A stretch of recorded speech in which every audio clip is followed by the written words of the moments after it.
Months after Nancy Guthrie disappeared, FBI agents were seen behind her house, near a dirt pathway running through the desert properties. The front of the home had already given investigators a masked figure, Nancy's blood, and surveillance footage. What it had not publicly given them was a clean answer to the most basic physical problem in the case. How did whoever took Nancy get onto that property, and how did they leave with an 84-year-old woman without being identified? That return to the rear of the property does not mean agents found new evidence. No agency publicly announced a breakthrough. Neighbors reportedly recognized some of the agents because they had been in the area before, and the attention appeared to be concentrated behind Nancy's home. That is enough to matter, but not enough to invent a discovery. The difference is crucial. In this case, almost every major clue has developed the same way. A fact appears, people rush to finish the story around it, and the evidence stops one step short of the conclusion everyone wants. The masked man is the clearest example. Authorities described a figure around 5'9" to 5'10", average build, wearing black gloves, and, in at least one image, carrying a black Ozark Trail backpack. Footage showed him on Nancy's property, masked, armed, and apparently interfering with a camera. For months, that image has been the face of the investigation, precisely because his actual face is hidden. He is visually specific enough that someone could recognize the clothing, build, posture, or equipment, yet publicly, he remains unidentified. The ground behind the house creates a second version of the same problem. If the offender came from the street, investigators can think about vehicles, doorbell cameras, traffic cameras, license plate readers, and the digital trail of a car moving through the area. If he approached through the rear, the investigative geometry changes. Foot travel through rough desert property creates different camera gaps, different access points, and a different set of people who might know those paths. A vehicle could still have been involved, just not where everyone first expected it. There is also a mundane explanation for returning months later. Desert terrain changes. Heavy seasonal rain can move soil, vegetation, and debris, and one reporter raised the possibility that changed ground could expose something that was not obvious before. That was a theory, not an official explanation for the FBI's presence. The more defensible point is simpler. Investigators had a reason to be there, and the public was not told what that reason was. That makes the rear pathway more than scenery. It is a test of discipline. Can we look at a place that may matter without pretending we know what agents found there? Can we hold two facts at once, that the FBI's return is significant and that its meaning remains unknown? That discipline becomes even more important once the case moves from dirt and cameras into ransom notes, DNA mixtures, family suspicion, and a separate violent home invasion that triggered another wave of online comparison. Nancy Guthrie was reported missing from her Catalina Foothills home near Tucson after she failed to show up at a neighbor's place to watch a Sunday church service. The early concern included the possibility that an elderly woman had wandered or become confused. That explanation did not last. Within days, the Pima County Sheriff's Department and the FBI were treating the case as an abduction from her home. Blood was found near the entrance and was identified as Nancy's. Surveillance eventually showed the masked figure on the property. The case had moved from a missing person question to a crime scene question. The distinction changes everything. A person who disappears while walking can leave investigators searching outward from a last known route. A person taken from her own home leaves an offender's route running in two directions toward the same property. How did he arrive? What did he know before he got there? How long was he there? What did he touch? What did he remove? How did he control Nancy? Where was the vehicle, if there was one? And what did the offender do that allowed him to leave without being publicly identified months later? Nancy's age and medical dependence made those questions urgent from the first days. She needed daily cardiac medication, and the longer she remained missing, the harder it became to treat time as neutral. That fact later became part of the second ransom note story about her death, but the medication issue existed independently of that claim. It tells us why investigators and family members could not simply wait for a conventional ransom negotiation to develop. Every hour, without a verified proof of life, carried medical consequences even before anyone knew whether the writer of a note had genuine access to Nancy. I keep coming back to one uncomfortable point. The offender did not need to leave behind a perfect clue to leave behind a pattern. The porch footage, the blood, the camera interference, the time spent at the property, the missing woman, and the disputed communications all describe pressure points investigators can compare. What they do not yet form publicly is a continuous chain. A case can contain many real pieces and still be missing the one connection that turns those pieces into a charge. That is where Nancy Guthrie's investigation has remained for months, crowded with evidence and starved for a verified bridge. There has been discussion of a roughly 40-minute period connected to the intruder's presence. That timing has been treated by commentators as meaningful because a conventional smash and grab or fast kidnapping usually rewards speed. But the evidence does not establish what happened inside Nancy's home during every minute of that window. It does not prove she was interrogated, terrorized, beaten for information, or forced to reveal valuables. Those are theories. The supported fact is that the case contains an unusually long period that has invited questions about preparation and comfort on the property. The visible behavior on the porch added to that interpretation.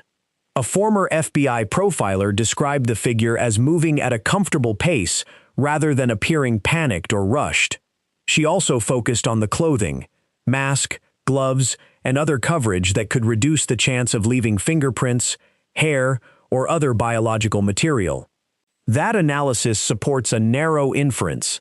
The person appeared prepared to conceal identity and limit forensic exposure. It does not prove he had committed a similar crime before. It does not prove he knew Nancy personally. It does not prove he was a serial offender. Those stronger claims were floated by commentators, but the evidence shown does not carry them that far. One detail makes the preparation question more interesting. According to the sheriff, surveillance images of the masked figure may have been recorded on different nights. If that interpretation is correct, the footage could reflect activity before the night Nancy was taken, not merely one continuous visit. That is why the idea of reconnaissance has persisted. But even here, the language matters. Possible prior presence is not the same thing as proven stalking. A camera can show where a person stood. It cannot, by itself, tell us what was in his mind. The camera itself became part of the behavior. The figure appeared to try to obstruct it and later remove or disable it. Commentators found that curious because he was already masked. Why bother with the camera if his face was covered? There are reasonable possibilities. He may have wanted to prevent the recording of movement, clothing, another person, or whatever happened next. He may have feared an alert. He may have intended to remove his mask later. None of that is established. What is established is that the camera mattered enough to him to interfere with it. The blood at the entrance is harder to interpret than it first appears. Bloodstain analyst Joseph Scott Morgan discussed two visible patterns, larger drops and a finer spray-like pattern, and suggested that coughing, sneezing, or expelling blood from the mouth could account for some of what was seen. Other commentators inferred a blow to Nancy's face or head. That is not a forensic conclusion established by investigators. The blood belongs to Nancy. The pattern generated professional discussion about how it could have been deposited. The exact injury mechanism remains unresolved. The same restraint applies to the idea that Nancy was alive when she left the house. Several commentators believed the blood pattern was consistent with her still breathing and moving when she was taken, and former FBI profiler Jim Clemente stated that he believed she was alive when removed. That is an expert interpretation, not a publicly announced medical finding.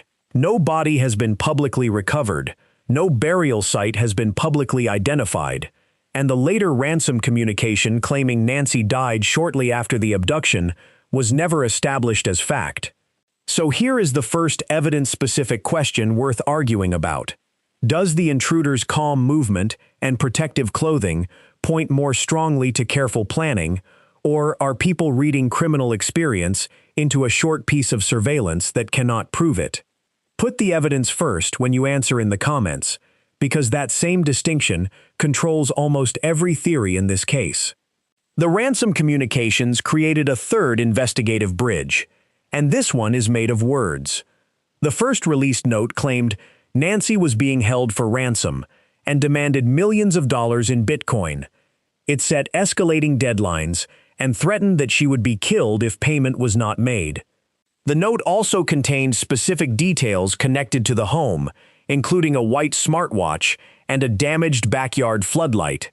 Those details mattered because they made the communication harder to dismiss immediately as random opportunistic extortion. Harder to dismiss does not mean authenticated. A large investigation leaks information through many channels: first responders, relatives, neighbors, contractors, journalists, people who hear something from someone who heard something else. A detail that was not widely public at one moment can still travel. That is why one of the core questions is not simply, did the writer know something unusual? The better question is, could the writer have known it only through participation in the crime? The evidence does not answer that. The second note changed the claim dramatically. It said the people who took Nancy had not understood how medically vulnerable she was, that she needed daily cardiac medication, that she died shortly after being taken, and that she had been buried in nature. That is an extraordinary claim. It is also unproven. Nancy has not been publicly located. The claimed burial place has not been identified. The note's account of her death has not been independently established. That creates a brutal asymmetry. The first note offered a transaction, money for Nancy's release. The second offered an explanation for why a release would never happen. If both were genuine, the case changed from ransom to recovery almost immediately. If the second was fraudulent, someone was exploiting a family already living through an abduction. If the first was fraudulent too, then the most specific public story about motive may have been built by a person who had nothing to do with taking Nancy. The FBI had said that some ransom demands received in the investigation were fraudulent extortion attempts, while other demands remained potentially legitimate and continued to be investigated. The Bureau did not publicly identify every communication it considered authentic. That means the public cannot simply sort the notes into true and false based on tone, grammar, or whether the writer used language that sounds criminal enough. Real offenders do not have a required vocabulary. Hoaxers do not always sound foolish. The useful evidence is provenance, where a message came from, how it was transmitted, what metadata existed, what facts it contained, and whether those facts were knowable outside the crime. Even the demand for Bitcoin cuts both ways.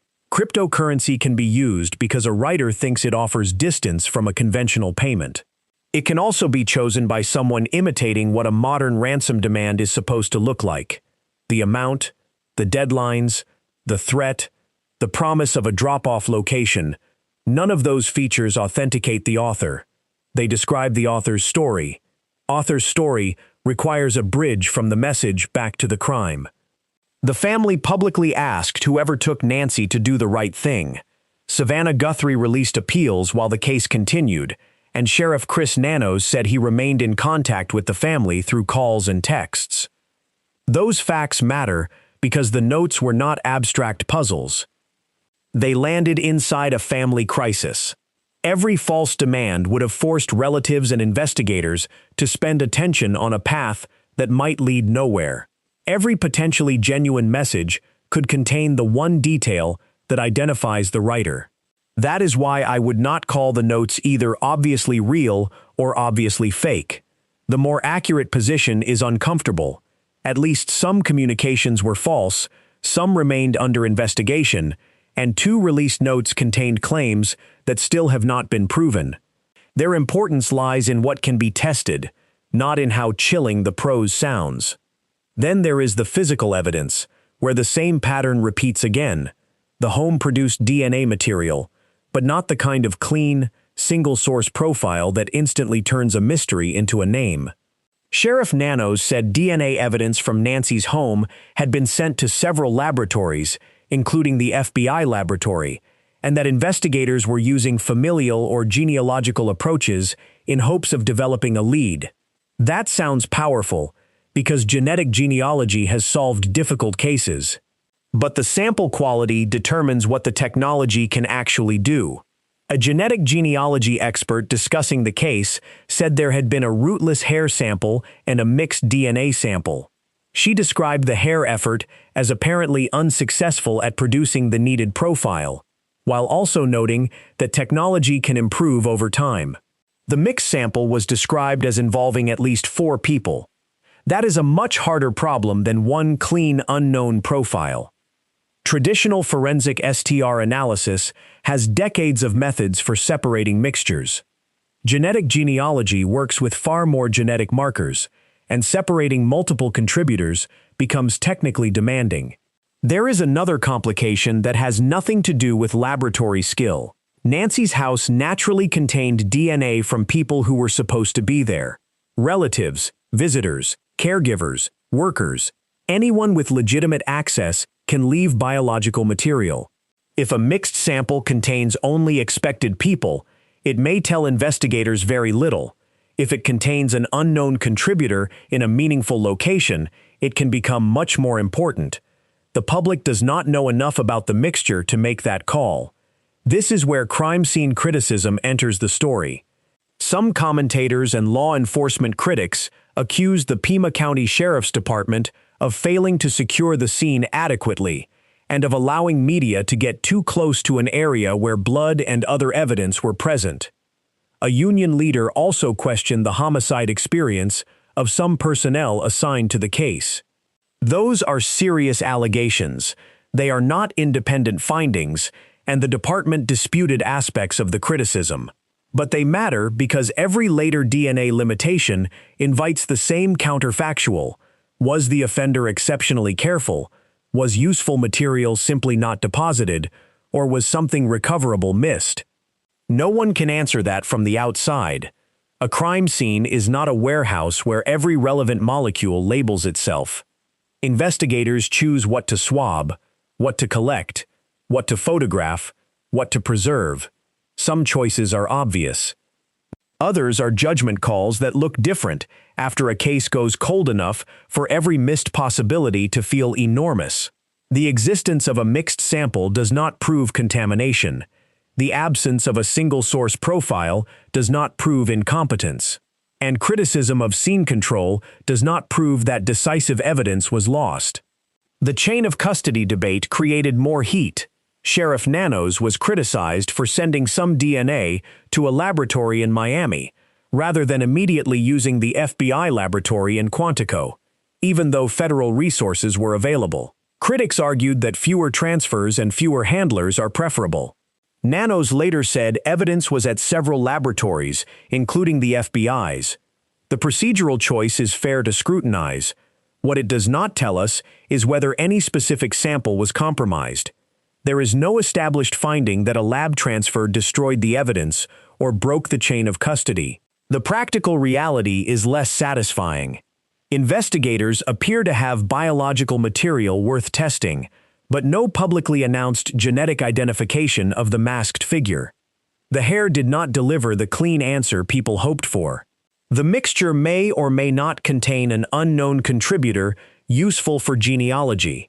So the DNA is neither a dead end nor a solved clue. It is an active possibility with technical limits. If you want future developments in this case, judged by what they actually establish, instead of how dramatic they sound, subscribe. That standard matters most when a family is waiting and every laboratory result gets treated like a verdict before it is one. The route out of Nancy's neighborhood may ultimately be more useful than any single molecule. That is why vehicle analysis and the renewed attention behind the house keep pulling the investigation back toward geography. Sheriff Nanos discussed surveillance involving cars in the broader area, and commentators focused on whether a vehicle seen within the relevant time window could be tied to the abduction. The public details were messy. He referred to investigators looking through an enormous number of vehicles, while others discussed a much smaller group captured near a particular location. The useful point is not the disputed scale, it is the method. If investigators can establish a narrow departure window, every camera becomes a clock.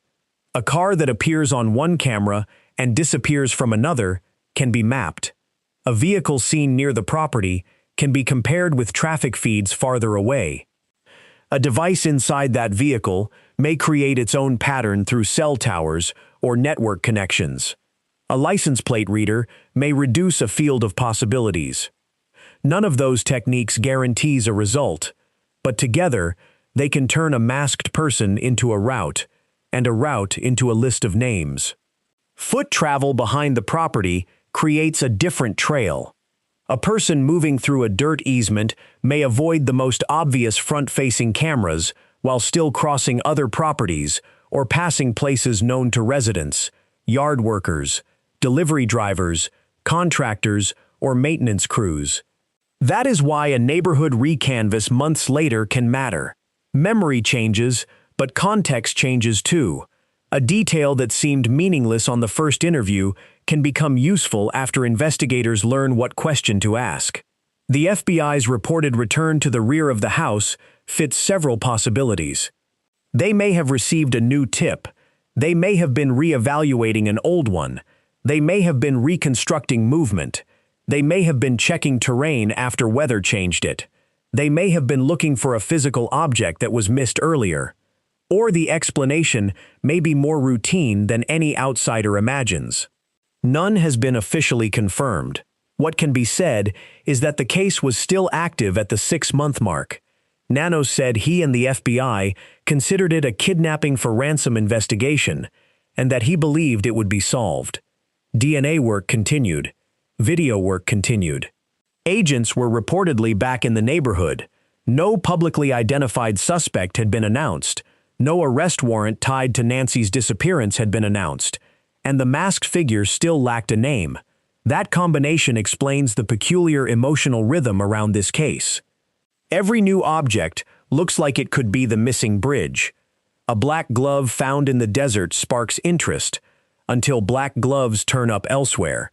A body found in the region triggers fear and expectation, until authorities say the remains appear older and are not believed to be Nancy.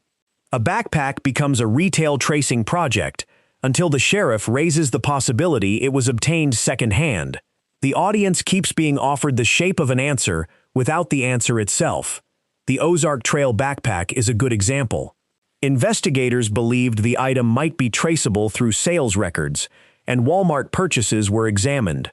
But if the backpack was bought used, borrowed, stolen, gifted, or acquired long before the crime, retail records may never point cleanly to the wearer. The object is still useful.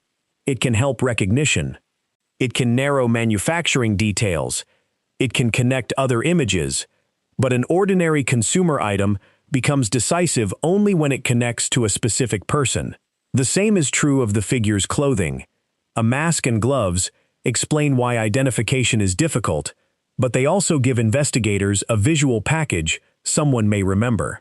A person can change clothes after a crime. He cannot retroactively erase the possibility that someone saw him assembling that clothing beforehand, storing it, wearing it during a prior visit, or returning without part of it. That is why the suggestion of footage from more than one night matters. If the same person appeared more than once, the investigation gains another time window, another set of cameras, and another chance for recognition. But it would be a mistake to let preparation become a substitute for identity. The masked figure may look calm. He may have taken precautions. He may have known where a camera was. He may have spent significant time on the property. None of that gives us his name. None of it proves whether he acted alone. And none of it proves the motive was ransom, burglary, abuse, revenge, or something else.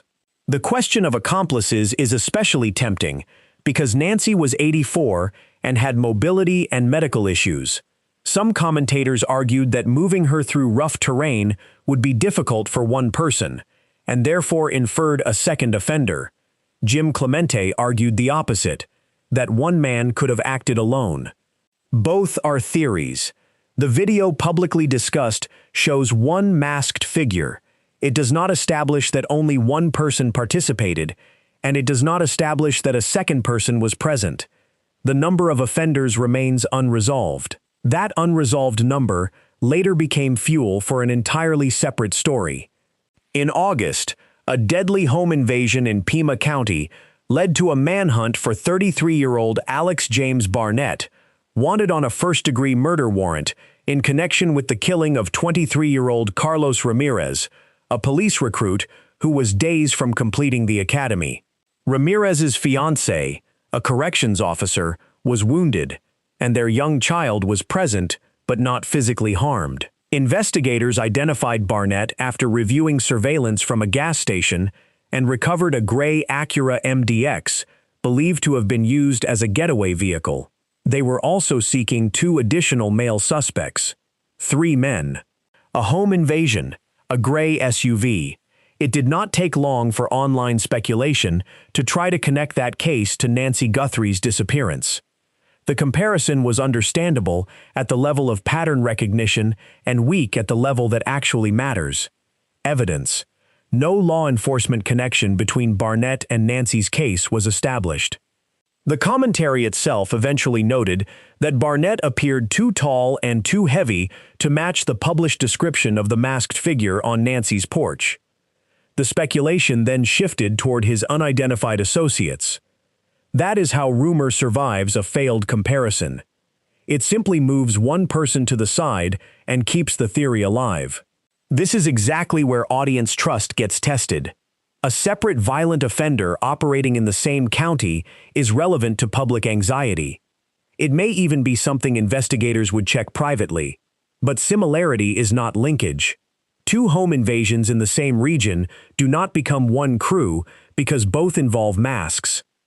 A gray vehicle in one case does not become the vehicle in another because people want the timelines to converge.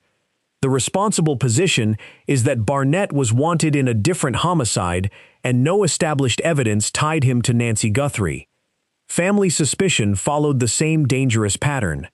Early reporting and commentary focused heavily on Nancy's relatives, including Savannah's sister Annie and Annie's husband, Tommaso Cioni. An allegation circulated that Tommaso might be a suspect. Sheriff Nanos later clarified that members of the Guthrie family were not suspects in the matter. That should have changed the public framing, yet speculation continued because once a family theory takes hold, every ordinary detail can be made to look suspicious after the fact. Investigators still have to interview relatives. They have to establish timelines, access, routines, finances, relationships, and who knew what about Nancy's home. They have to collect elimination DNA and compare expected biological material with unknown material. That is basic investigative work. It is not evidence of guilt. The fact that a relative's DNA belongs in the house can make forensic interpretation harder, but it does not turn legitimate presence into suspicion by itself. The public should be especially careful here, because the crime scene already provides a concrete unknown person. The case does not need a substitute suspect invented to relieve uncertainty. There is a masked figure on the property. There is Nancy's blood. There are ransom communications of disputed authenticity. There is unresolved DNA. There is an unresolved route. There are real things to analyze without declaring a family member or a separate wanted man responsible. The leadership controversy is different because it concerns decisions that can be evaluated without accusing someone of the abduction. Sheriff Chris Nanos faced sustained criticism from former law enforcement figures and a deputies union leader. Some accused him of micromanagement, poor collaboration, weak crime scene control, and assigning personnel with limited homicide experience. The strongest version of those claims remains attributed. They are criticisms, not findings from an independent inquiry. Still, command decisions matter in a case this complicated. A possible kidnapping can become a homicide investigation, a ransom investigation, a digital forensics investigation, a DNA problem, a media management problem, and potentially a federal prosecution problem within days. Local jurisdiction does not disappear because the FBI arrives. Cooperation has to work across agencies, evidence systems, laboratories, interview teams, and public messaging. That is not glamorous police work. It is infrastructure, and when the infrastructure looks confused, public confidence collapses fast. Nanos said his investigators were working closely with the FBI and that he spoke with the team daily. He also said he believed the case would be solved. Those statements coexist with the criticism. They do not cancel it, and the criticism does not prove the investigation is broken beyond repair. The fairest test is the work product that becomes visible: arrests, identifications, forensic results, verified timelines, recovered evidence, and clear public statements. At that stage, those final answers had not arrived. One communication problem was obvious. The sheriff at times spoke in ways that created more questions, including remarks about enormous numbers of vehicles and the possibility that the backpack was second-hand. Critics argued that such statements diluted potentially useful evidence before it had been publicly resolved. That may be a messaging failure. It is not proof that detectives stopped working the evidence behind the scenes. The public hears fragments. An investigation operates on a much larger file than the public can see. That gap between the public file and the investigative file is unavoidable, but it has consequences. When authorities release little, speculation fills the vacuum. When they release partial facts, every partial fact gets overinterpreted. When they release a ransom note, people grade its grammar. When they release a masked image, people compare body shapes to strangers. When agents return to a dirt path, people imagine what must have been found. The case becomes a machine for generating certainty from incomplete information. The corrective is not to become passive, it is to become exact. The masked figure is real. His published description is real. The blood at the entrance belonged to Nancy. The ransom notes exist, but their claims are not automatically facts. Some extortion attempts were fraudulent. DNA testing is ongoing, but no public genetic identification has been announced. The FBI was reportedly seen behind the property months later, but no new discovery there was announced. The family was not publicly named as suspects by the sheriff. A separate August home invasion suspect was not established as connected to Nancy's disappearance.